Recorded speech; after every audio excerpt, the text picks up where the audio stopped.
নমস্কার। গল্প ডট.ইনের আজকের পর্বে সকলকে স্বাগত।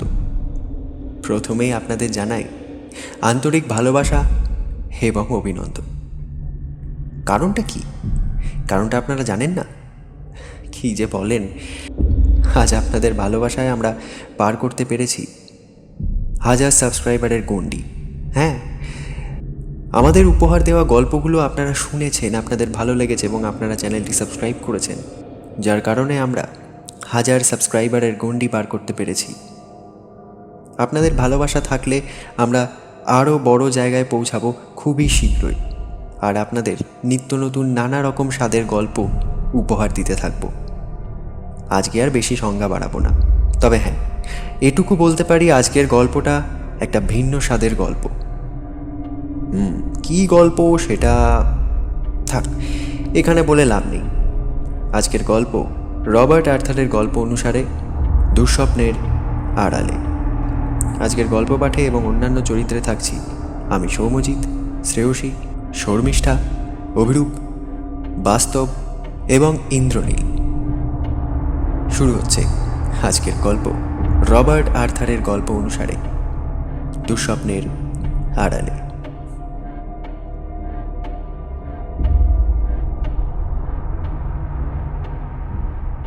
এবার তুমি ধীরে ধীরে ঘুমিয়ে পড়বে ডেভিড। তুমি এখন ঘুমিয়ে পড়েছ। হ্যাঁ, আমি এখন ঘুমিয়ে পড়েছি।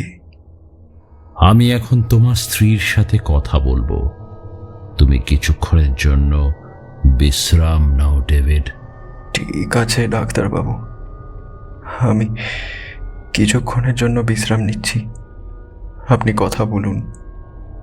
মিসেস কার্পেন্টার, আপনার স্বামী এখন সম্মোহনের হালকা স্তরে আছেন। ওকে বিরক্ত না করেই আমরা কথা বলতে পারবো। ঠিক আছে ডক্টর ম্যানসন, বুঝতে পেরেছি। আপনি কি জানতে চান বলুন। প্রথমেই আমি ডেভিডের দুঃস্বপ্নের ব্যাপারটা নিয়ে কথা বলতে চাই। আপনি আমাকে বলেছেন আপনাদের বিয়ের রাত থেকেই নাকি ডেভিড এই দুঃস্বপ্ন দেখতে শুরু করে। হ্যাঁ ডাক্তারবাবু, ব্যাপারটা শুরু সপ্তাহখানেক আগে। বিয়ের ঝামেলাটা চুকে যাওয়ার পরপরই আমরা সরাসরি আমাদের এই নতুন বাড়িতে চলে আসি। কয়েকজন অতিথিকে নিমন্ত্রণ করেছিলাম। খাওয়া দাওয়া শেষ হতে মাঝরাত হয়ে যায়, তারপর আমরা ঘুমোতে যাই। ঠিক ভোরের দিকে আমার ঘুম ভেঙে যায় ডেভিডের চিৎকারে। ঘুমের মধ্যে প্রচণ্ড চিৎকার করছিল, ওর শরীর মুচড়ে যাচ্ছিল, দুর্বোধ্য স্বরে কি যেন বলছিল। আমি তাড়াতাড়ি ঘুম থেকে তুলে দিলাম ওকে। দেখলাম ওর মুখ বিবর্ণ হয়ে গেছে, রীতিমতো কাঁপছে ও। জিজ্ঞেস করলাম কি হয়েছে। শিউরে উঠল, বলল ভয়ানক একটা দুঃস্বপ্ন দেখেছে। কিন্তু স্বপ্নটা যে কি ছিল সে সম্পর্কে কিছুই বলতে পারেনি, তাই না?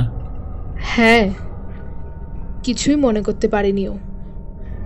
একটা ঘুমের ট্যাবলেট খেয়ে আবার শুয়ে পড়ল। আবার পরদিন রাতে একই ঘটনা, তার পরের রাতেও। এভাবে প্রতি রাতে দুঃস্বপ্ন দেখছে ও। মিসেস কার্পেন্টার, এ নিয়ে ভয়ের কিচ্ছু নেই। ডেভিডকে আমি ছেলেবেলা থেকে চিনি এবং আমার বিশ্বাস ওকে এই দুঃস্বপ্নের হাত থেকে মুক্ত করতে আমাকে খুব বেশি বেগ পেতে হবে না। তাই যেন হয় ডাক্তারবাবু। সম্ভবত রিচার্ড ওর অবচেতন মনে আবার ঢুকে পড়েছে। রিচার্ড? রিচার্ড কে? রিচার্ড ডেভিডের দ্বিতীয় সত্তা। ঠিক বুঝলাম না, অনুগ্রহ করে একটু বুঝিয়ে বলবেন। তাহলে শুনুন ঘটনাটা। ডেভিডের বয়স তখন বছর 12 হবে। এই সময় ওর একটা অ্যাক্সিডেন্ট হয়, কার অ্যাক্সিডেন্ট। দুর্ঘটনায় প্রচণ্ড রকম শক পায় ডেভিড, মানসিক রোগীতে পরিণত হয়। আর তখনই তার ভেতরে দুটো ব্যক্তিত্ব বা সত্তা গড়ে ওঠে। একটি সত্তার মালিক ডেভিড নিজেই, আর অন্য সত্তাটি ডেভিডের সম্পূর্ণ বিপরীত, বেপরোয়া, অশুভ এবং ভয়ঙ্কর। এই বিপরীত ধর্মের সত্তাটিকেই ডেভিড রিচার্ড বলে ভাবতে থাকে এবং তার মতে রিচার্ড তারই যমজ ভাই। বলা বাহুল্য মিসেস কার্পেন্টার, ডেভিড তার এই কল্পনার দ্বিতীয় সত্তাটিকে মনে মনে পুষে এসেছে। অদ্ভুত ব্যাপার। অবাক হওয়ার কিছু নেই মিসেস কার্পেন্টার, মেডিকেল হিস্ট্রিতে এরকম কেস বহু আছে। তো যেটা বলছিলাম, ডেভিড যখন খুব ক্লান্ত হয়ে পড়ে বা ভয় পায় কিংবা উদ্বিগ্ন হয়, তখন ডেভিডের উপর পুরো নিয়ন্ত্রণ চলে আসে দ্বিতীয় সত্তা রিচার্ডের। তখন রিচার্ডই ডেভিডকে পরিচালনা করে। যেমন ডেভিড ঘুমের মধ্যে হাঁটতে হাঁটতে আগুন লাগিয়ে দেয় বিছানার চাদরে। রিচার্ড যা বলে ডেভিড তখন তাই শোনে, কারণ নিজের উপর থেকে তার তখন কোনো নিয়ন্ত্রণ থাকে না। মাঝে মাঝে ডেভিড বুঝতেও পারে না সে কি করছে বা করতে যাচ্ছে। কখনো কখনো তার মনে হয় পুরো ব্যাপারটাই আসলে একটা দুঃস্বপ্ন ছিল। কি ভয়ঙ্কর! ডেভিডের এই মানসিক রোগের চিকিৎসা আমিই করেছি। অবশ্য ভেবেছিলাম যে ডেভিডের মন থেকে রিচার্ডকে সম্পূর্ণ বিদায় করে দিতে পেরেছি, কিন্তু এটা সম্ভবত যাকে আমি এখন ডেভিডকে জিজ্ঞেস করে ওর দুঃস্বপ্নের ব্যাপারটা জেনে নিই। ব্যাপারটা পুরো জানতে পারলে বোধহয় সম্ভব হবে সমাধানের পথ খুঁজে বের করা। ডেভিড, বলুন ডাক্তারবাবু।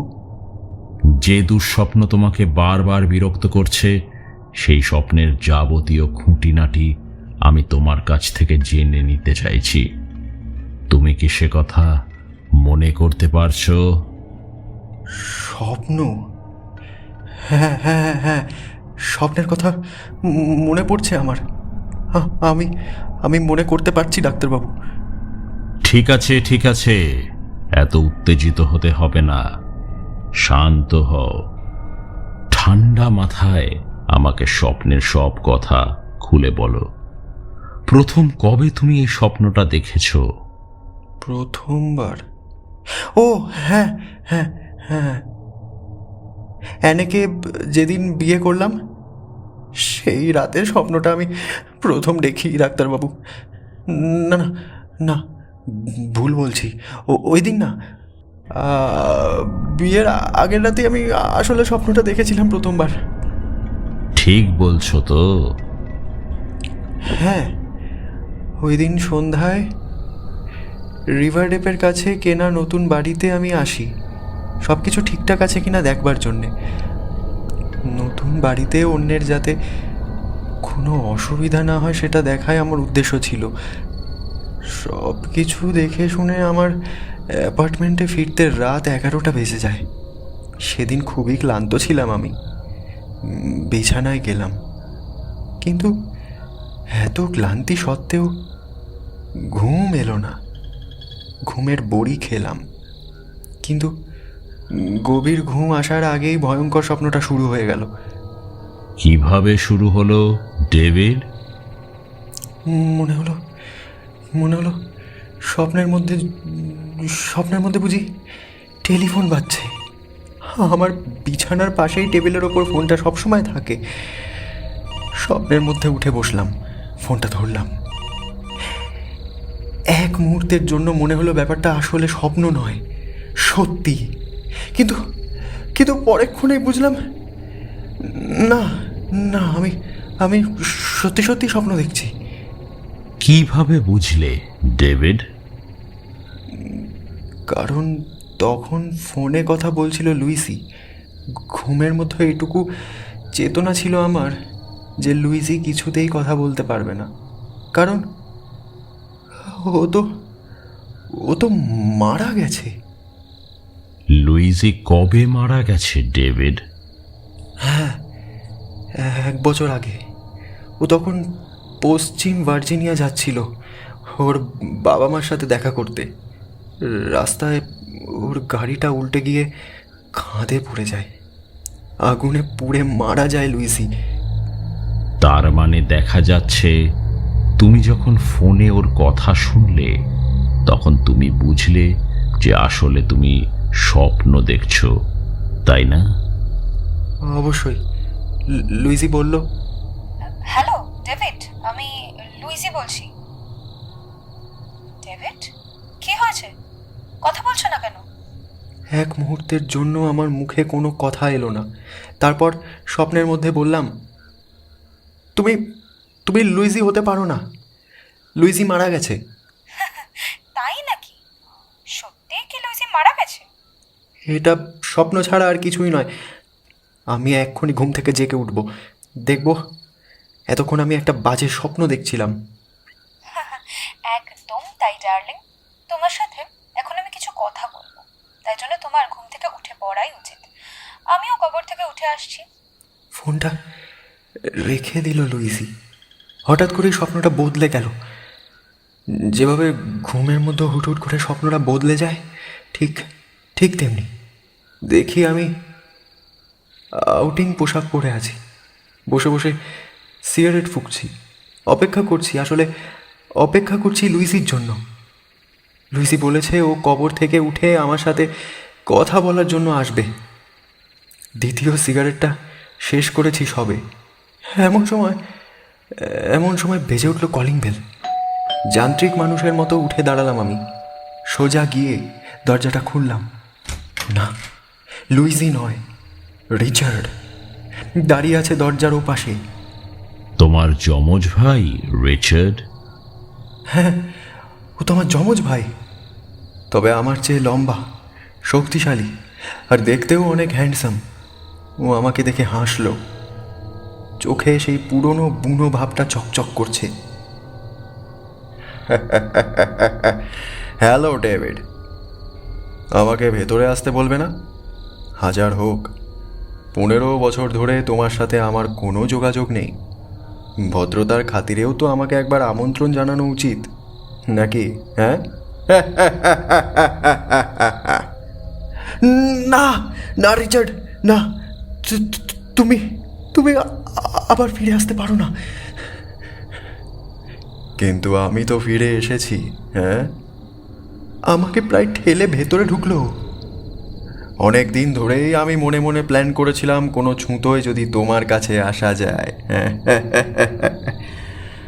আজকের রাতে অবশ্য এখানে আসার বেশ ভালো একটা কারণ খুঁজে পাওয়া গেছে।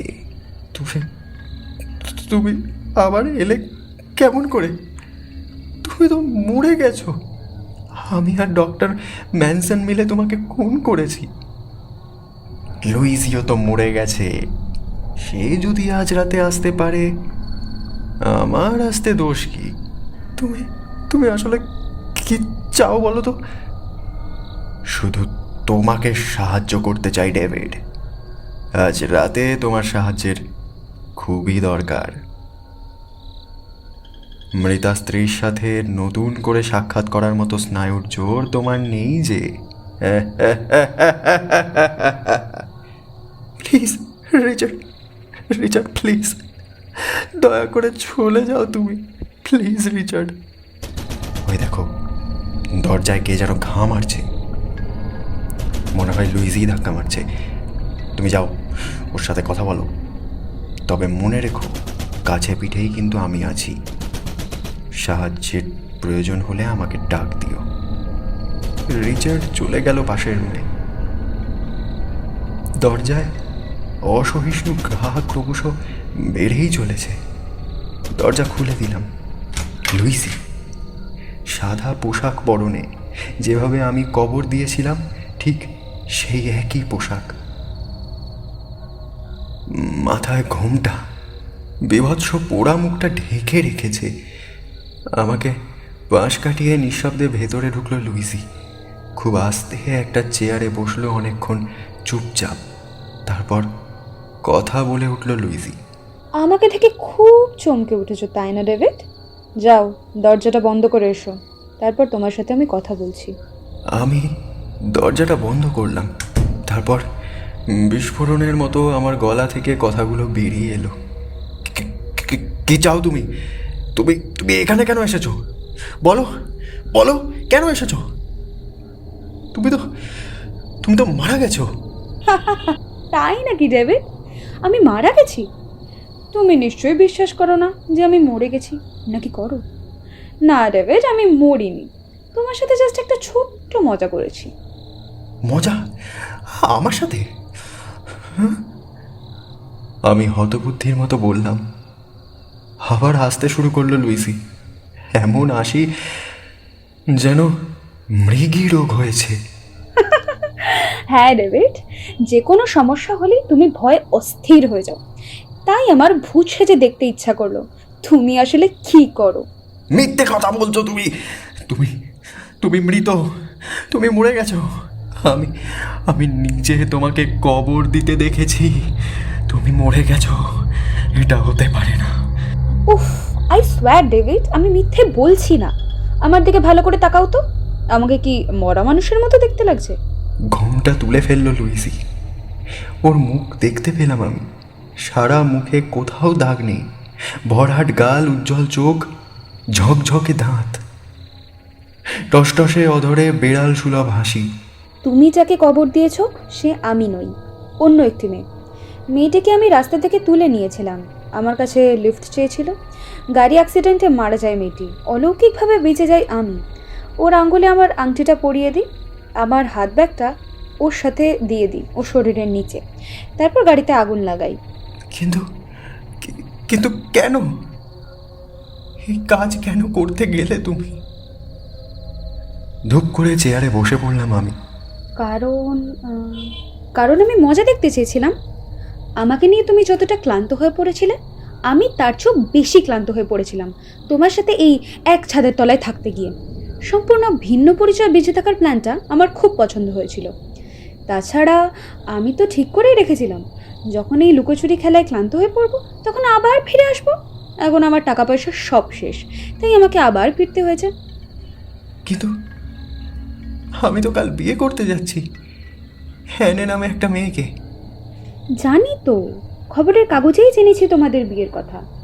খবরটা পড়ার পর মনে হলো তুমি নিশ্চয়ই চাইবে না এত চমৎকার সময় তোমাদের চারপাশে আমি ঘুরঘুর করে তোমার বিয়ের 12টা বাজিয়ে দিই। বাট না রেবেট, আমি তোমার 12টা বাজাবো না। আমি না হয় আরও কিছুদিন মরার ভূমিকায় অভিনয় করে নেব। তুমি নির্ভয়ে তোমার সেরা মক্কেলের মেয়েকে বিয়ে করতে পারো, আমি বাধা দিতে আসবো না। তবে হ্যাঁ, এর বিনিময়ে আমার কিছু টাকা চাই। না না, আমি তোমাকে টাকা দেব না। তুমি তো মরে গেছো। তোমাকে আমি টাকা দেব না। কাল রাতের সংবাদপত্রগুলোর হেডলাইনে কি ছাপা হবে সেটা এখনই আমি স্পষ্ট দেখতে পাচ্ছি। প্রখ্যাত তরুণ আইনজীবীর মৃতাস্ত্রীর সমাধিত্যাগ। মৃতাস্ত্রীর হস্তক্ষেপে বিয়ে কি ভণ্ডুলের পথে? না না, এ আমি হতে দেব না কিছুতেই না।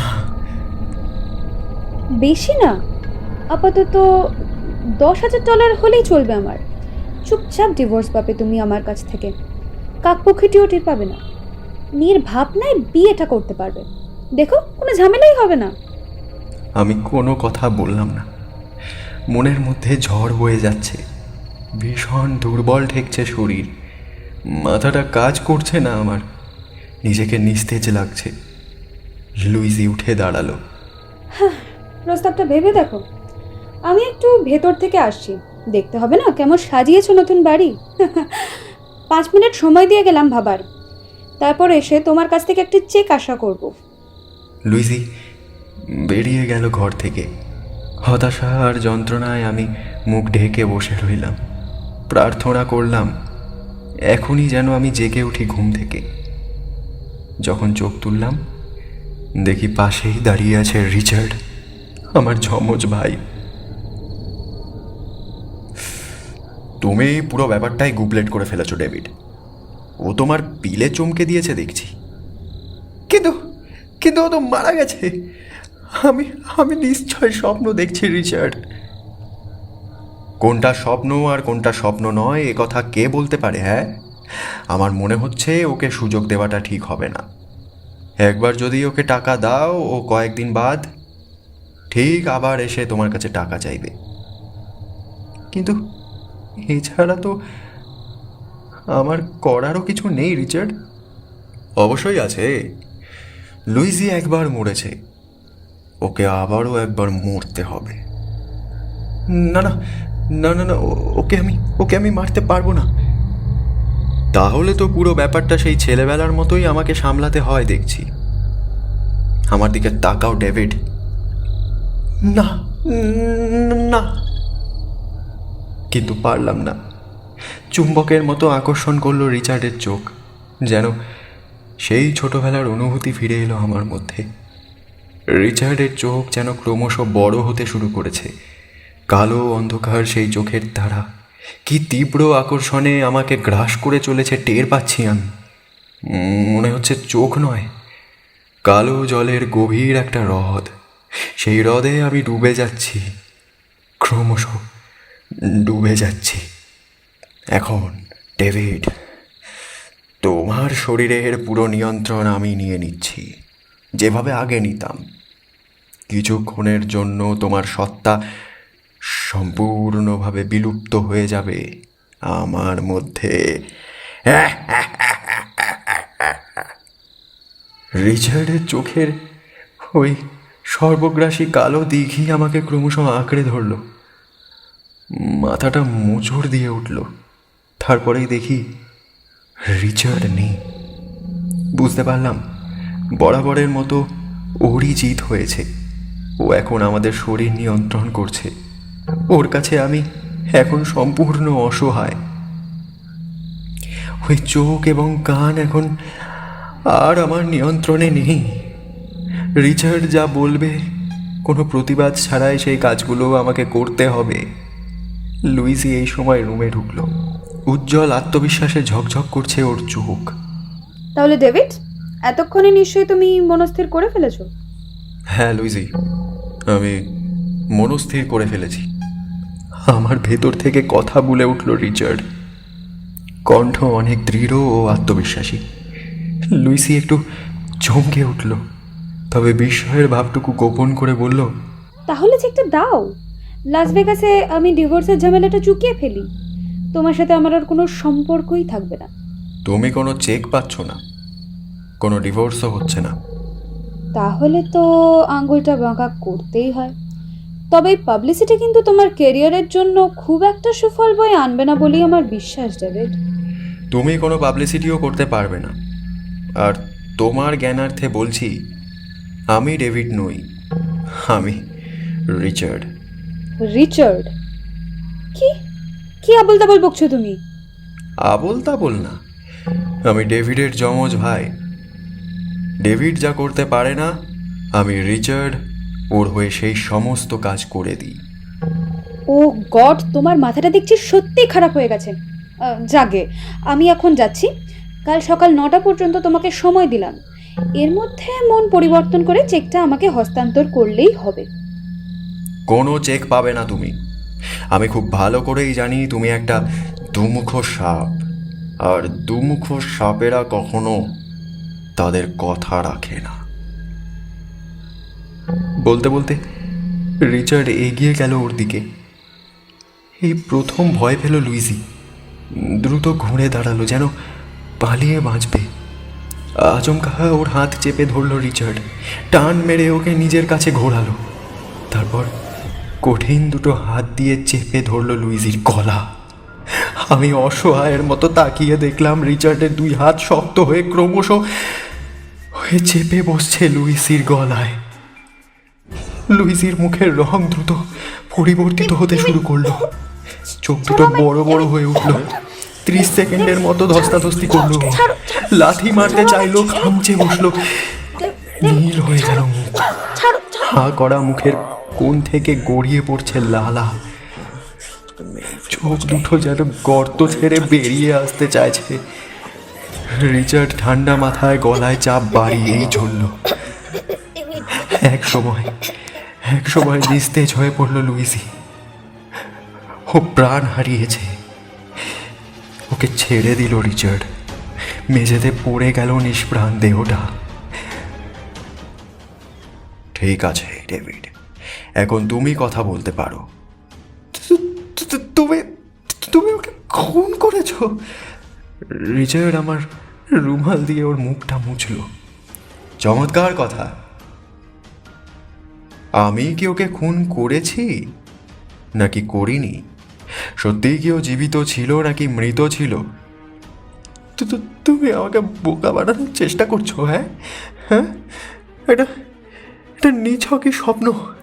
ও মৃত। কিন্তু এটা স্বপ্ন হলেও তোমার বাড়িতে এরকম একটা লাশ এভাবে ফেলে রাখা ঠিক হচ্ছে না, তাই না? ওর আসল জায়গা যেখানে, সেখানেই ওকে আমাদের রেখে আসা উচিত, ফেয়ারফিল্ড সিমেট্রিতে। এটা এটা কখনোই সম্ভব নয় রিচার্ড। তোমার পক্ষে সম্ভব নয় ডেভিড, কিন্তু আমার পক্ষে সম্ভব। আমি লুইজিকে নিয়ে লিফটে নেমে যাব নিচে, একটা ট্যাক্সি রাখবো এবং ওটাতে করেই ওকে গোরস্থান রেখে আসবো। ব্যাস, ঝামেলা শেষ। এখন তুমি চুপ করো। আমি অনুমতি না দেওয়া পর্যন্ত আর একটাও কথা বলতে পারবে না তুমি। ঠান্ডা মাথায় কাজ শুরু করলো রিচার্ড। প্রথমেই আমার টুপি আর গ্লাভস পরে নিল। লুইসির পার্স থেকে ওড়নাটা বের করলো, আটকে দিল ও টুপির সাথে। কোট ঠিকঠাক করলো, অবিন্যস্ত চুলগুলো আঁচড়ে দিল আগের মতো। এখন লুইসির চেহারায় ধস্তাধস্তির কোনো চিহ্ন অবধি নেই। হাতে তুলে নিল লাশটা, যেন একটা বাচ্চা মেয়েকে বহন করছে। এইভাবে স্বাচ্ছন্দ্য গতিতে এগিয়ে গেল লিফটের দিকে। Bell বাজালো Richard. লুইজিকে দুহাত দিয়ে জড়িয়ে ধরে অপেক্ষা করতে লাগলো। খানিক পরে লিফট এলো। দরজা খুলে দিল জিমি, আমাদের নৈশ প্রহরী। ছোট্ট একটা সমস্যা হয়ে গেছে জিমি, বলতে বলতে ভেতরে পা রাখলো রিচার্ড। লুইজিকে জড়িয়ে ধরে আছে ও। এই সময় লুইজির কোল থেকে ওর পার্সটা পড়ে গেল। যেভাবে রিচার্ড আশা করেছিল সেভাবে জিমি ঝুঁকল, তুলে নিল পার্স, ফিরিয়ে দিল রিচার্ডকে। এই ভদ্রমহিলা এখানে আসার আগে থেকেই মাতাল হয়ে পড়েছিলেন। আমি তাকে শুধু একটা ককটেল খেতে দিয়েছি, ইনি ওটা খেয়েই অজ্ঞান হয়ে পড়েন। এখন আমাকেই ওর বাড়িতে যেতে হচ্ছে ওকে পৌঁছে দেবার জন্য। তুমি কি কষ্ট করে আমার জন্য একটা ট্যাক্সি ডেকে আনতে পারবে? কেন পারবো না মিস্টার কার্পেন্টার, অবশ্যই পারবো। জিমি বিগলিত গলায় বলল। ট্যাক্সি ডেকে নিয়ে এলো জিমি। রিচার্ড লুইজিকে নিয়ে দরজা খুলে ভেতরে ঢুকে পড়ল। ওর হাবভাব এমন যেন এই গভীর রাতে নিউ ইয়র্কের রাস্তায় একটা লাশকে নিয়ে ট্যাক্সিতে চড়ার মতো স্বাভাবিক কাজ আর হয় না। কোথায় যাবেন স্যার? ফেয়ারফিল্ড সিমেট্রি যাব।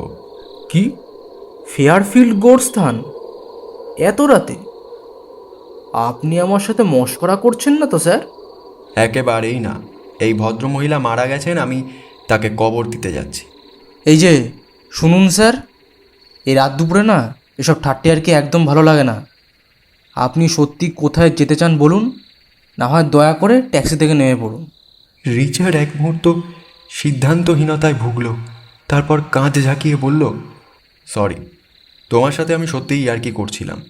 যাকে আমাদের রিভারডেল নিয়ে চলো, 937 ওয়েস্ট স্ট্রিট।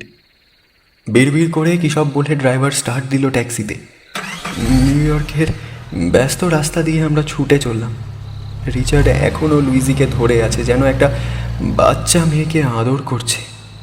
ড্রাইভারকে শুনিয়ে ও বলল, আমাকে শক্ত করে জড়িয়ে ধরো সোনা।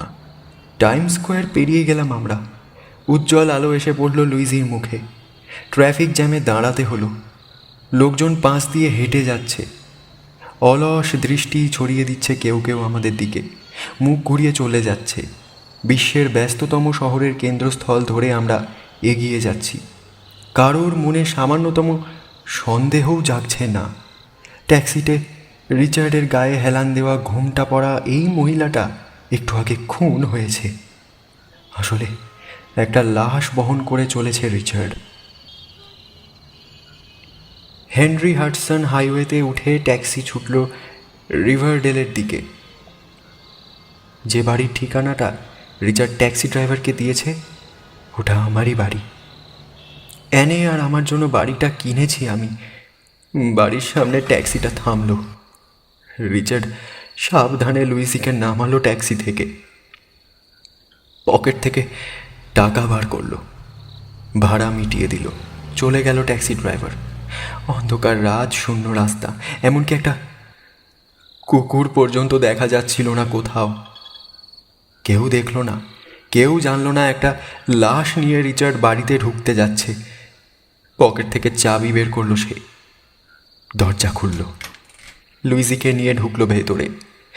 ভেতরে ঢুকে আলো জ্বাললো না রিচার্ড। লিভিং রুমে একটা সোফার ওপর ছুঁড়ে ফেললো লুইজিকে, বসলো ওর অপোজিটে, সিগারেট ধরিয়ে বলল,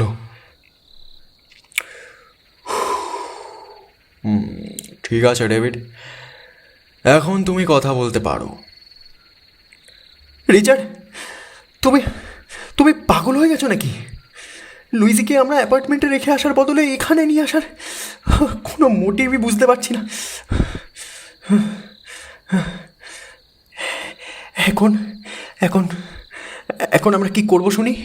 হ্যাঁ,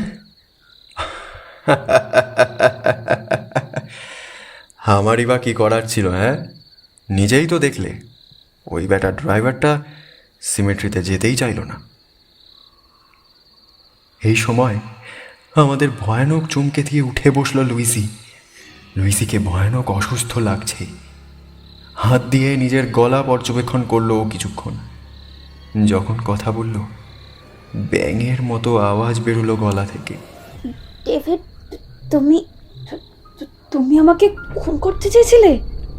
রিচার্ড ওর চোখের দিকে তাকালো। অশুভ ভয়ঙ্কর একটা দৃষ্টি ফুটে উঠল চোখে। কাজটা দেখছি আমি ঠিক মতো করতে পারিনি। শগক্তির মতো শোনালো কথাটা, যেন নিজের ওপর খুব বিরক্ত হয়েছে সে। তুমি আমাকে খুন করতে চেয়েছিলে, এজন্য তোমাকে জেলে যেতেই হবে। আমি সেই ব্যবস্থা করব। সেই সুযোগ তুমি আর পাবে না। কাজটা আবার নতুন করে করতে হবে। এটুকুই যা বাড়তি পরিশ্রম হবে আমার, তাছাড়া আর কিছুই নয়। উঠে দাঁড়ালো রিচার্ড। লুইজি কুঁকড়ে গেল। খুনের দৃষ্টিটা চিনতে পেরেছে ও। প্রচণ্ড ভয় পেল সে। না ডেভিড, না না, আমি দুঃখিত ডেভিড। আমি আসলে কথাটা ওভাবে বলতে চাইনি, মুখ ফসকে বেরিয়ে গেছে। আমি আর জীবনে কোনো দিন তোমার কাছে আসবো না, বিশ্বাস করো। জীবনে আর কোনো দিন তোমাকে বিরক্ত করবো না। আমি বেরো না, প্লিজ প্লিজ প্লিজ, আমি বেরো না, প্লিজ প্লিজ। আমি রিচার্ড, আমি ডেভিড নই। তোমাকে খুন করা খুব কঠিন কাজ, তাই না লুইজি? দুইবার মরেও তুমি সালাম মরনি। হ্যাঁ, তবে আর না, এটাই শেষবার। এবার তোকে সালাম মরতেই হবে। হ্যাঁ, মরবি না মানে তুই? থামো রিচার্ড, রিচার্ড, রিচার্ড, ওকে যেতে দাও। ও চলে যাক, ও আর কখনো ফেরত আসবে না। রিচার্ড, ওকে ছাড়ো। তুমি লুইসির মতো মেয়েদের ঠিক চেনো না ডেভিড। হ্যাঁ, চিনলে আর এ কথা বলতে না। যাকে, এই ব্যাপারটা এখন শুধু আমার আর লুইসির। তুমি শুধু শুধু আমার কাজে বাধা সৃষ্টি করো না। তোমাকে আর বিরক্ত করতে দেব না। ঘুমাও ডেভিড, ঘুমাও। টের পেলাম আমি জ্ঞান হারিয়ে ফেলেছি। বিশাল অন্ধকারের একটা পর্দা আমাকে ঢেকে ফেলছে দ্রুত, ঠিক সেই ছেলেবেলার মতো। রিচার্ড আমার সত্তা গ্রাস করেছে। কিছুক্ষণ পর আমি আবার নিজেকে বিছানায় আবিষ্কার করলাম, নাইট গাউন পরা অবস্থায়। রিচার্ড দাঁড়িয়ে আছে রুমের মাঝখানে, হাসছে আমার দিকে তাকিয়ে। ঠিক আছে ডেভিড, আর কোনো সমস্যা নেই। চলি বন্ধু, পরে দেখা হবে। লুইজি, লুইজিকে কি করেছো তুমি?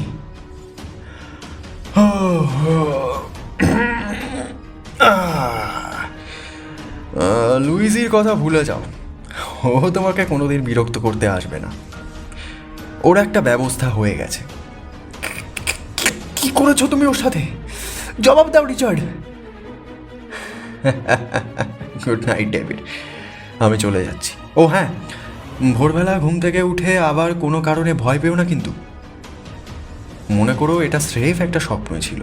কেমন চমৎকার মজার একটা স্বপ্ন, তাই না?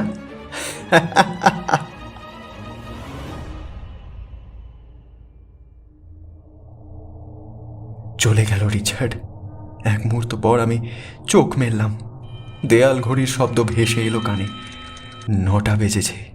বুঝলাম এতক্ষণ আসলে একটা স্বপ্ন দেখছিলাম আমি, ভয়ঙ্কর দুঃস্বপ্ন। তো এই আমার কাহিনী ডাক্তারবাবু। এখন আপনার বক্তব্য কি? ধন্যবাদ ডেভিড, পুরো ব্যাপারটাই এখন পরিষ্কার হয়ে গেছে আমার কাছে। আমি জিনিসটা তোমাকে ব্যাখ্যা করে বোঝালেই আর কখনো এই স্বপ্ন তুমি দেখবে না। বলুন ডাক্তারবাবু। তোমার প্রথমা স্ত্রী লুইজির মৃত্যুর আগে তুমি অনেকবার ওর মৃত্যু কামনা করেছ, তাই না? হ্যাঁ ডাক্তারবাবু, আমি মনে প্রাণে চেয়েছি ডাইনিটা যেন মারা যায়। রাইট। তাই ও যখন মারা গেল তখন নিজের অবচেতন মনের কাছে অপরাধী হয়ে গেলে তুমি। ভাবলে এই মৃত্যুর জন্য তুমিই দায়ী, তুমিই খুন করেছ ওকে। অ্যানকে যখন বিয়ে করতে যাচ্ছিলে তুমি, অবচেতন মনে আরেকটা চিন্তা আবার প্রবল হয়ে উঠল। তুমি ভাবলে লুইজি হয়তো সত্যিই মারা যায়নি, ও হয়তো হঠাৎ করেই ধূমকেতুর মতো উদয় হয়ে তোমার সমস্ত সুখ ছারখার করে দেবে। আর তারপর থেকেই তুমি এই দুঃস্বপ্ন দেখতে শুরু করো। সম্ভবত তোমার অ্যালার্ম ক্লকের ধ্বনি শুনে ঘুমের মধ্যে ভেবেছ ওটা টেলিফোনের শব্দ, আর তারপরই তুমি এই স্বপ্নটা দেখতে শুরু করো। সেই স্বপ্নে একের পর এক হাজির হয়েছে লুইজি, রিচার্ড প্রমুখ। ব্যাপারটা এখন বুঝতে পারছো তো ডেভিড? হ্যাঁ ডাক্তারবাবু, আমি বুঝতে পেরেছি। তাহলে তুমি কিছুক্ষণের জন্য আবার বিশ্রাম নাও। আমি যখন তোমাকে জেগে উঠতে বলবো শুধু তখন তুমি জেগে উঠবে, আর জেগে ওঠার পর থেকে তুমি এই দুঃস্বপ্নের কথা সম্পূর্ণ ভুলে যাবে। তোমাকে এই স্বপ্ন আর কোনোদিন তাড়া করবে না। এখন বিশ্রাম নাও ডেভিড। আচ্ছা ডক্টর ম্যানসন, বলছি যে বলুন মিসেস কার্পেন্টার।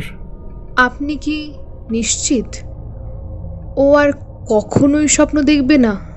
অবশ্যই নিশ্চিত। ওর অবচেতন মনের অপরাধবোধ থেকেই এই দুঃস্বপ্নের সৃষ্টি। আমি ওর অবচেতন মন থেকে সেই অপরাধবোধটুকু মুছে ফেললেই ও সম্পূর্ণ স্বাভাবিক হয়ে উঠবে, আর কোনো সমস্যা হবে না। তাহলে আমি বড়ই শান্তি পাবো ডক্টর ম্যানসন। বেচারার জন্যে আমার যে কি কষ্ট হয়।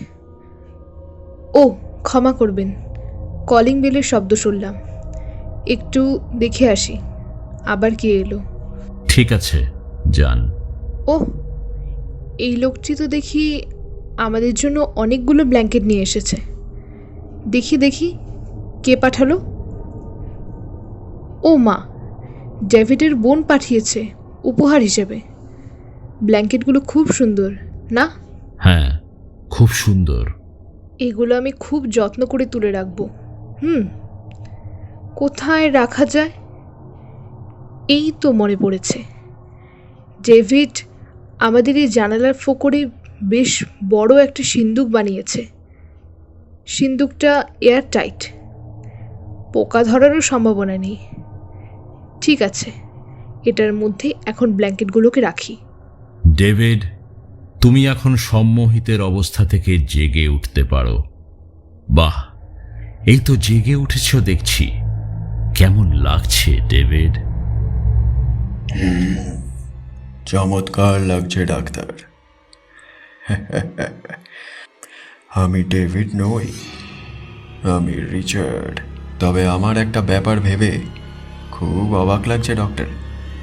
ডেভিড আপনাকে যে গল্পটা শোনালো সেটা আপনি স্রেফ একটা দুঃস্বপ্ন বলে উড়িয়ে দিলেন। আপনার বোঝা উচিত ছিল সত্যকে গোপন করার জন্য ডেভিডের ওটা একটা কৌশল মাত্র। কিন্তু আমি রিচার্ড কখনোই মিথ্যে বলি না। সেদিন রাতে সত্যি সত্যিই কিন্তু ফোন বেজেছিল। আর তারপর এনে এনে এনে ওটা কি করছো তুমি? না না, সিঁদুরটা খুলবে না তুমি, আমি বারণ করছি। এনে এনে ঠিক আছে ঠিক আছে, খুলে যখন ফেলেছ আর কিচ্ছু করার নেই আমার। আমি তোমাকে নিষেধ করেছিলাম, শুনলে তো না। এখন এই লাশটা দেখে ভয়ে যত খুশি চিৎকার করো, আমার কিচ্ছু যায় আসবে না।